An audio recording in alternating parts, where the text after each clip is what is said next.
உழைக்கும் என கூறிக்கொண்டு வரலாற்று பெருமைகள் பல நிறைந்த நன்னாள் இந்நாள்.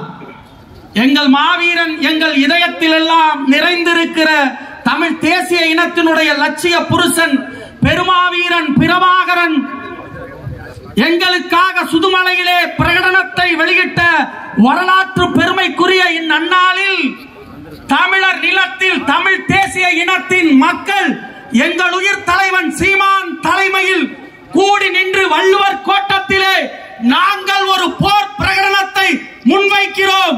திராவிடமே, நீ ஆண்டது போதும், தமிழர்கள் மாண்டது போதும். கருணாநிதியின் மகனே ஸ்டாலினே, எங்கள் நிலத்தை விட்டு வெளியேறு. இது தமிழர் நிலம். தமிழர் நிலத்தில் தமிழ் தேசிய இனத்தின் மக்கள் நாங்கள் ஆள வந்திருக்கிறோம்.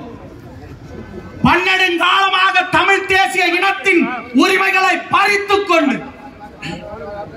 திராவிட போர்வையில் அட்டூழியம் செய்து வருகிற திராவிடத்தின் திருவாளர்களே, நீங்கள் வெளியேறுங்கள்.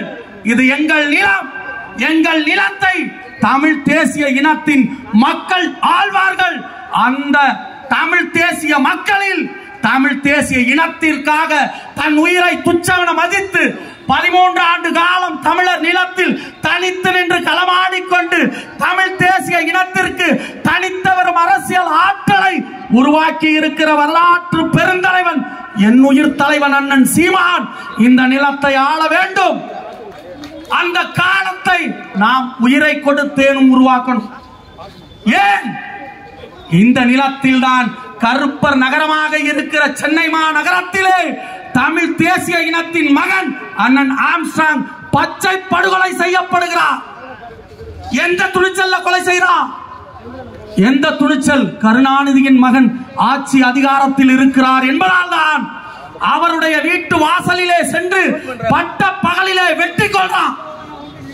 எப்பேற்பட்ட இனத்தின் மகன் எங்கள் அண்ணன் ஆம்ஸ்ட்ராங் அவர்கள் ஒடுக்கப்பட்ட தாழ்த்தப்பட்ட இனத்தில் பிறந்து தமிழ் தேசிய இனத்தின் ஒற்றுமையை பேசிய ஒரே தலைவன் தமிழர் நிலத்தில் எங்கள் அண்ணன் ஆம்ஸ்ட்ராங் அவர்கள் தான். நாங்கள் பேசும் அரசியலைத்தான் அண்ணன் ஆம்ஸ்ட்ராங் அவர்கள் வேறு மொழியில் வேறு பாணியில் இந்த நிலத்தில் பேசிக் கொண்டிருந்தார்.